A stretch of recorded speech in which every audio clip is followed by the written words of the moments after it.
The alien's three-fingered hand slammed against the cryopod glass with enough force to crack it.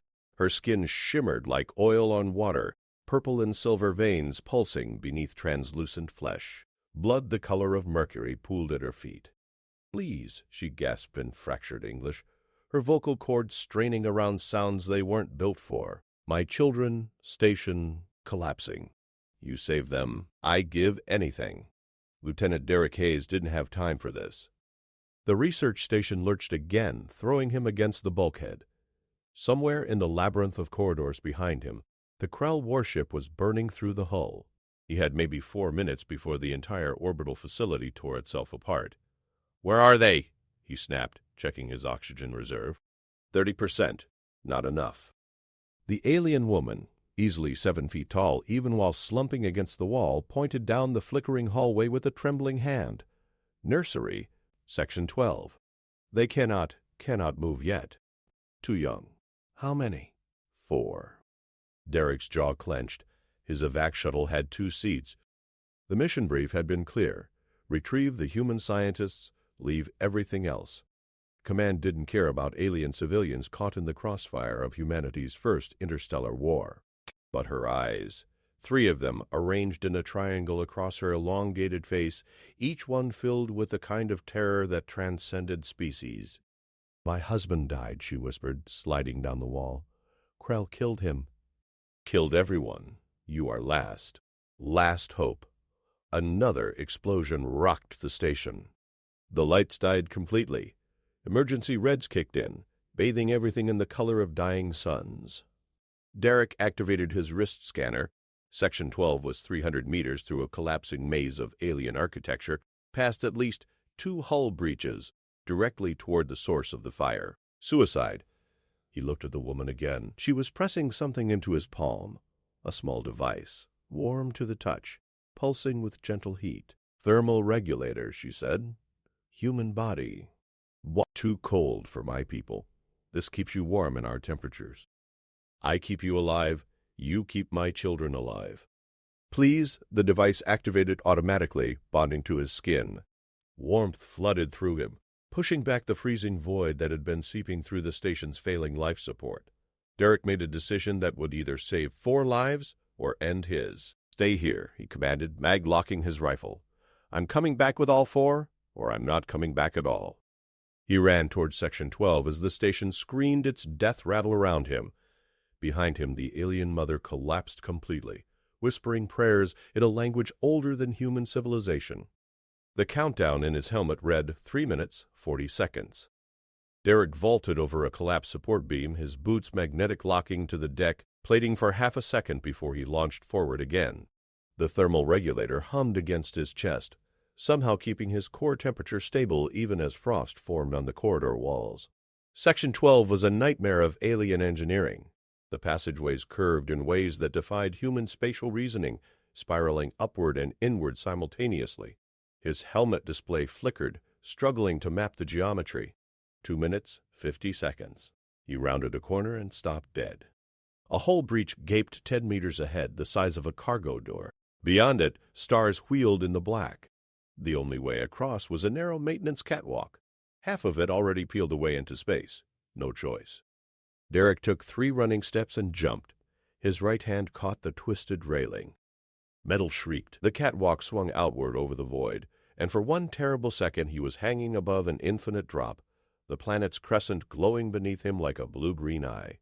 He hauled himself up, muscles streaming, and kept running.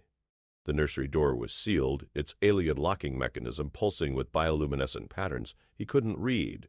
Derek pulled his plasma cutter from his belt and carved a rough circle through the reinforced material. The metal glowed white-hot, then orange, then fell inward with a crash.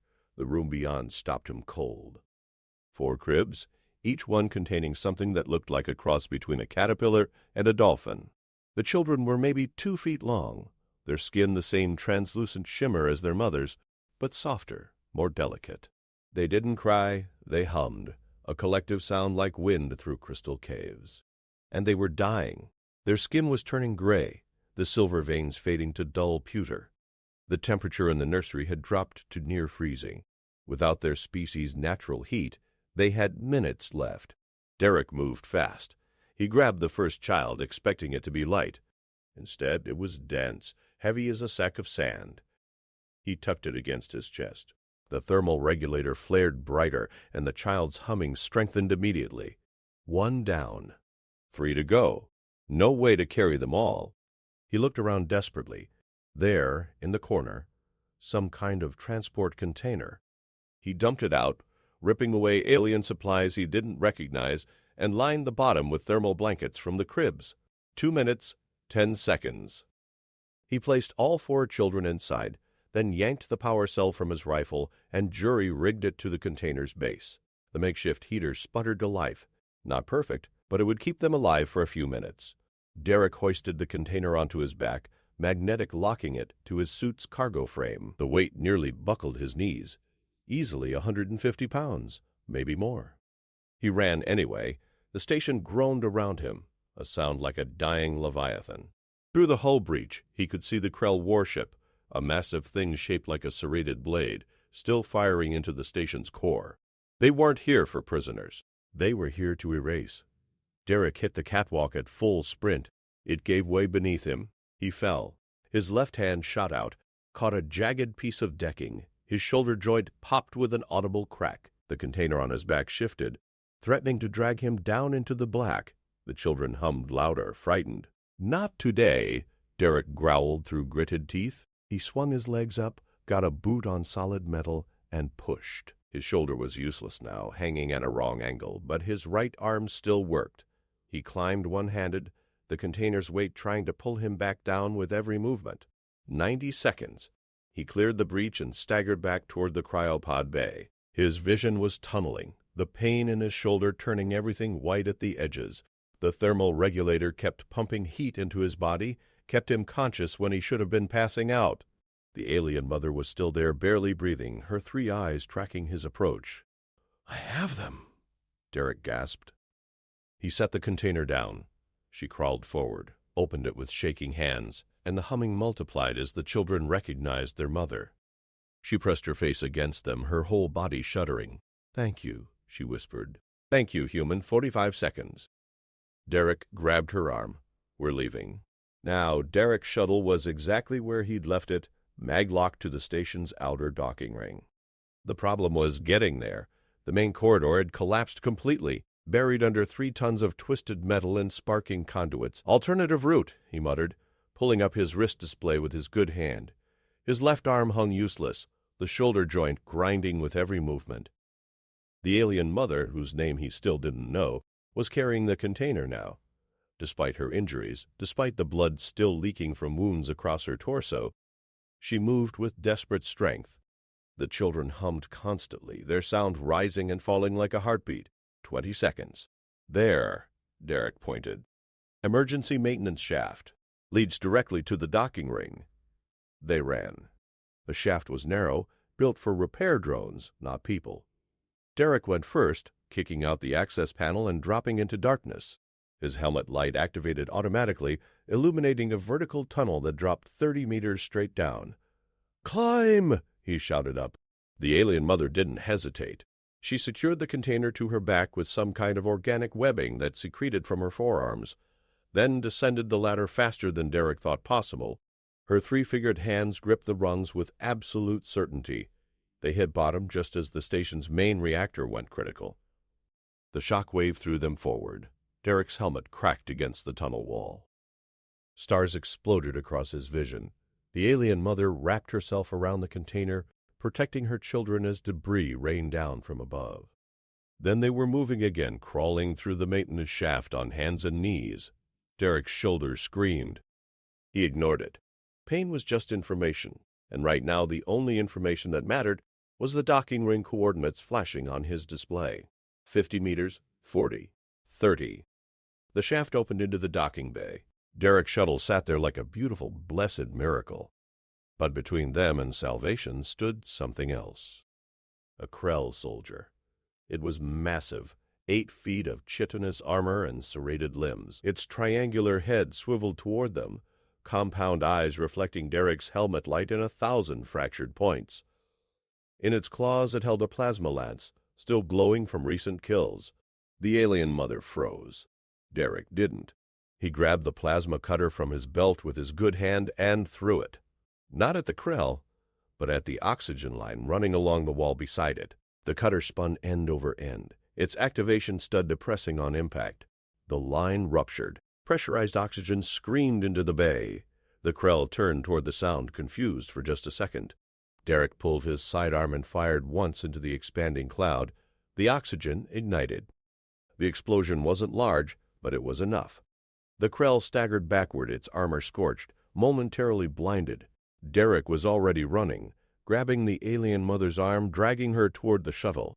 The airlock opened at his biometric command. They tumbled inside.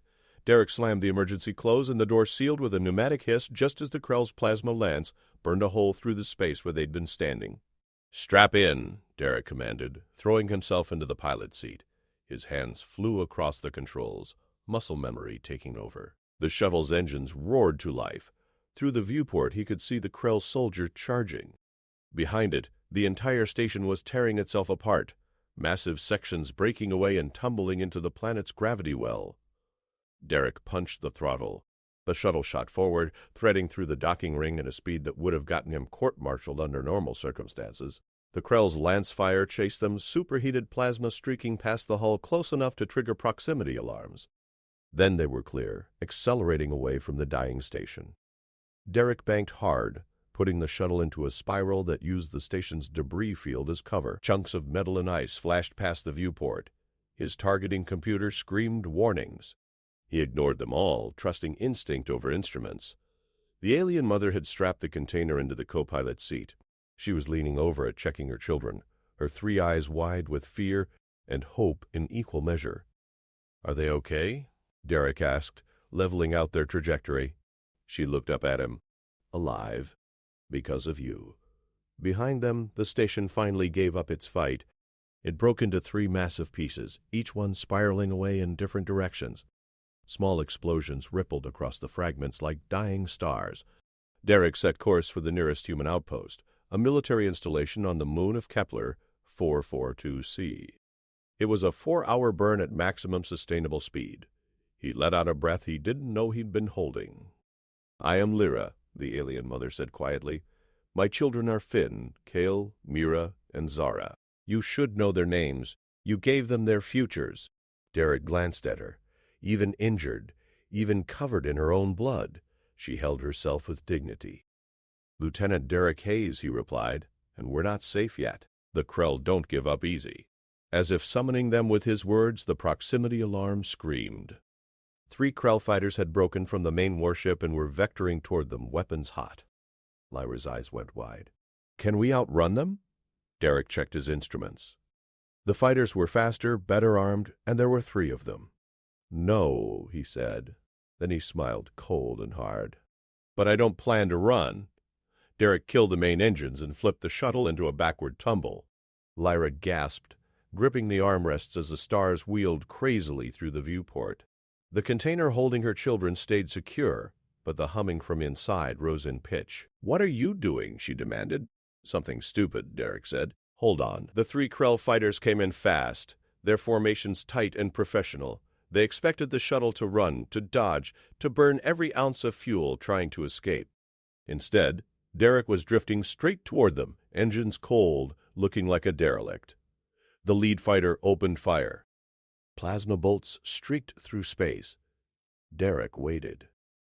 2 backings. 1, he fired the maneuvering thrusters, all of them at once. The shuttle jerked sideways so hard that his restraints cut into his chest. The plasma fire missed by meters. Before the Krell could adjust, Derek triggered the shuttle's single rear-mounted torpedo. It wasn't a military-grade weapon. It was designed for clearing space debris, moving asteroids out of shipping lanes. Low yield, slow-moving, barely a threat to armored fighters. But Derek wasn't aiming at the fighters. The torpedo streaked past them and detonated against a chunk of station debris the size of a bus. The explosion sent the debris careening directly into the lead fighter's path. The Krell pilot tried to evade, banking hard, but the wreckage clipped its wing. The fighter spun out of control, crashing into its wingman. 2 down. The 3rd fighter broke off, circling wide. Its pilot was smarter, more cautious. Derek could see it on his scope, maintaining distance, waiting for a clean shot. "We have no more weapons," Lyra said, her voice tight. I know Derek reactivated the main engines and burned hard for the debris field, weaving between chunks of metal and ice. The Krell fighter followed, matching every move.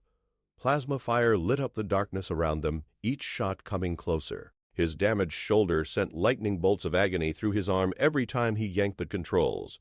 Sweat poured down his face. The shuttle's hull temperature spiked as near misses superheated the armor plating. He needed an edge, something the Krell wouldn't expect. Then he saw it, a section of the station's habitat ring, still partially intact, tumbling end over end. Its interior was a maze of corridors and chambers, most of them open to space now, but the outer structure remained solid. "You are not?" Lyra said, reading his intention. "I absolutely am." Derek aimed the shuttle directly at the spinning wreckage and opened the throttle to maximum. The fighter followed, closing the gap, sensing the kill. Plasma bolts hammered against the rear shields, draining them faster than the generators could compensate. The habitat ring loomed larger, its rotation creating a disorienting strobe effect as light and shadow alternated across its surface. Derek cut the engines. The shuttle drifted forward on momentum alone, entering the ring's hollow center.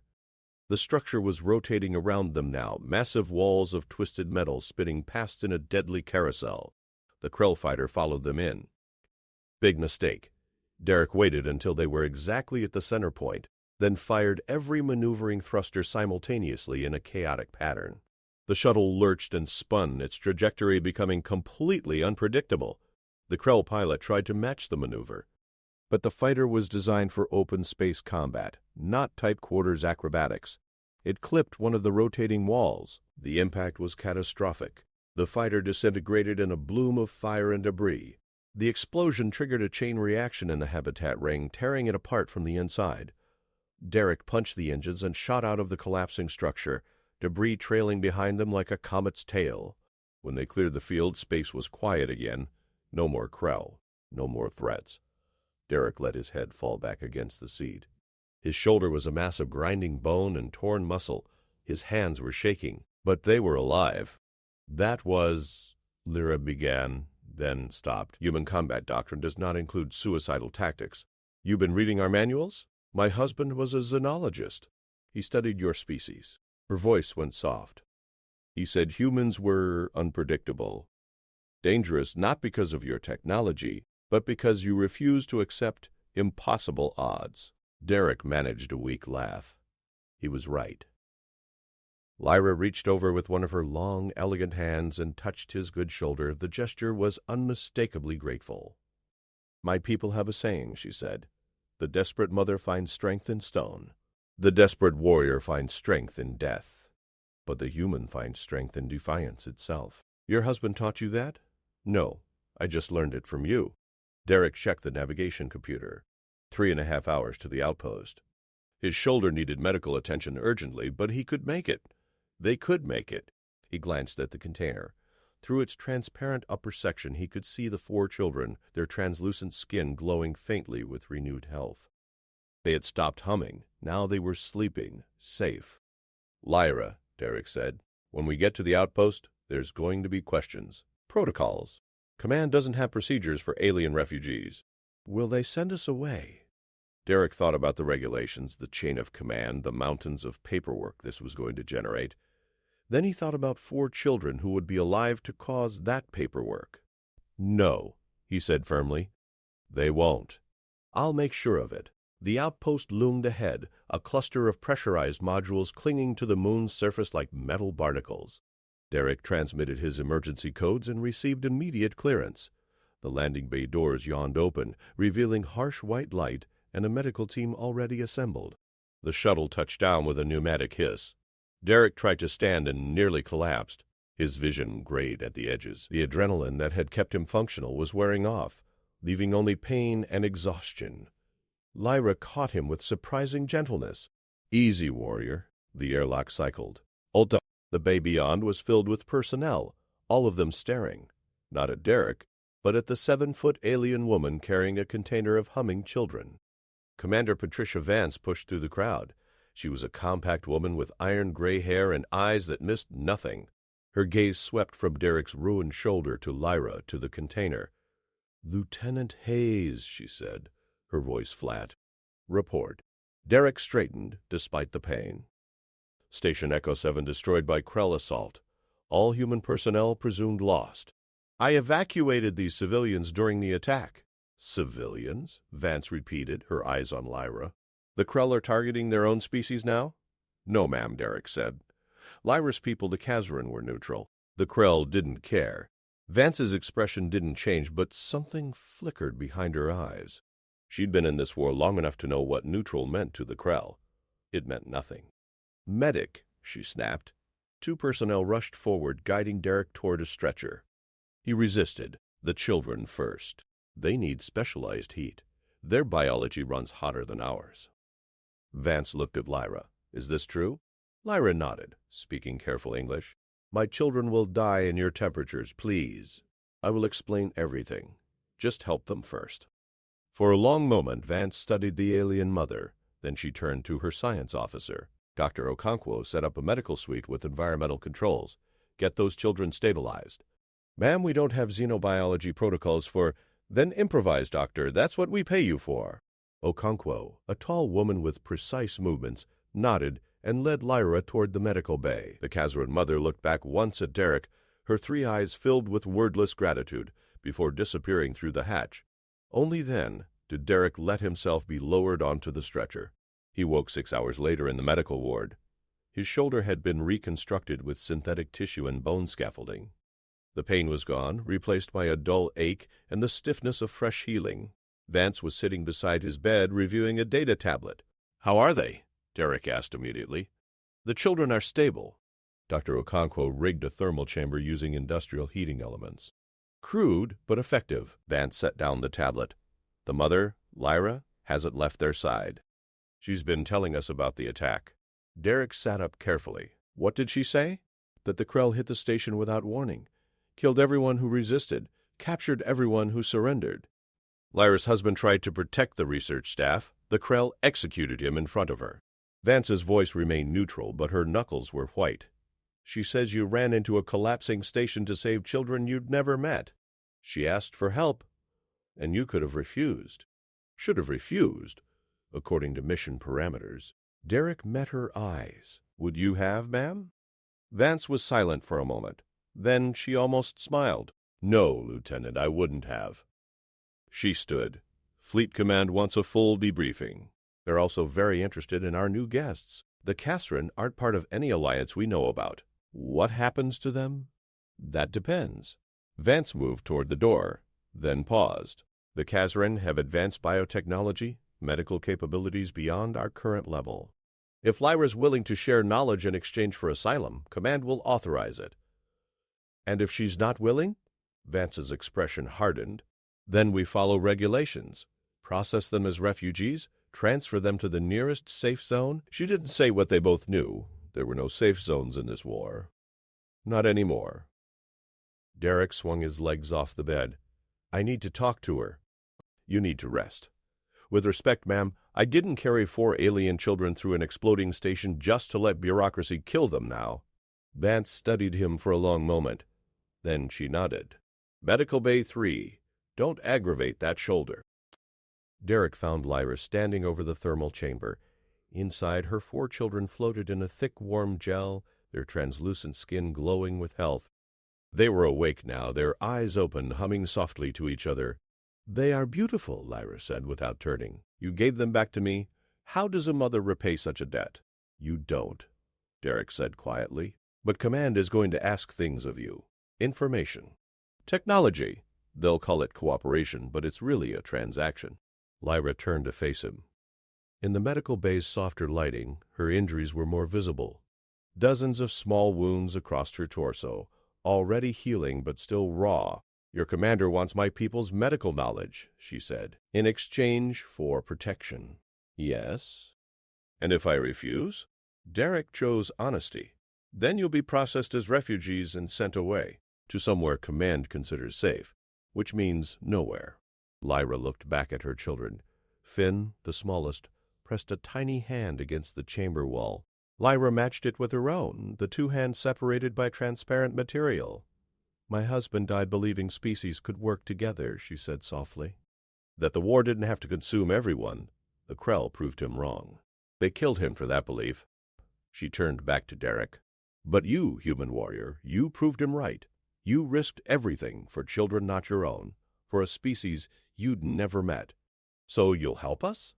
I will share what I know, not as a transaction, but as an alliance, because my husband was right, and because you showed me that humanity deserves allies." 3 months passed. The war didn't stop. The Krell pushed deeper into human territory, burning worlds, taking no prisoners. But on the lunar outpost, something unexpected was growing. Derek stood in the observation deck, watching Lyra work with Dr. Okonkwo in the laboratory below. The Kazran's long fingers moved across holographic displays, sharing centuries of biological knowledge. Around them, human scientists scribbled notes frantically, trying to keep up. The breakthroughs had started small. Better burn treatments, faster tissue regeneration. Then bigger things. A serum that could repair nerve damage, thought to be permanent. Synthetic organs that integrated seamlessly with human biology. Lives were being saved. Not just in the war, but everywhere. Commander Vance appeared beside him. "Fleet Command wants to meet her. The admirals think her people might join the alliance formally." "The Kazran don't have a military," Derek said. "The Krell wiped out most of their colonies. Then we protect what's left, in exchange for their help." Vance watched Lyra below. "It's a good deal, Lieutenant." "For everyone." Derek nodded. It was a good deal, but he remembered the desperation in Lyra's eyes that day on the dying station. This hadn't started as politics or strategy. It had started with a mother begging a stranger to save her children. Below, the thermal chamber had been upgraded into a proper nursery. The 4 Kazran children were growing fast, already twice the size they'd been. They didn't just hum anymore. They played, tumbling over each other in the warm gel, their translucent skin flashing with colors that Dr. Okonkwo said represented emotions. Finn, the smallest, had bonded with Derek. Whenever he visited, the child would press against the chamber wall, humming a specific pattern. Lyra said it meant safe. The observation deck door opened. Lyra entered, her wounds fully healed now, her skin shimmering with health. She'd learned more English, spoke it with growing confidence. "Commander Vance," Lieutenant Hayes, and she inclined her head respectfully. "The medical protocols are complete. Your scientists can begin implementation immediately." "Thank you," Vance said. "This will save thousands of lives." Lyra's 3 eyes found Derek. "It is I who should thank you. Every day my children live is because of your choice, because you saw us not as aliens, but as people worth saving." Vance excused herself quietly, leaving them alone. Derek and Lyra stood in silence for a moment, watching the children below. "Your husband," Derek said finally. "What was his name?" "Terran. He would have liked you, I think. You both believed in impossible things." Lyra smiled, a subtle shift in her features. "He believed species could unite against darkness. You believed one man could save 4 children from a collapsing station? We were both right." Yes, below. The 4 children began humming together, a complex harmony that resonated through the observation deck. Lyra said it was how Kazran families shared joy. "What happens now?" Derek asked. "Now I raise my children in a universe that tried to kill them. I teach them that goodness exists, even in war.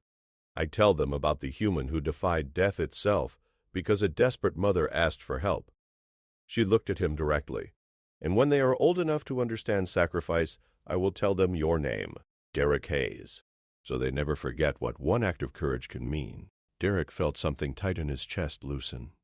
He'd made split-second decisions in the chaos of combat, choices that could have gone wrong in 100 different ways, but looking at those 4 living, thriving children, he knew he'd make the same choice again. "The war's not over," he said.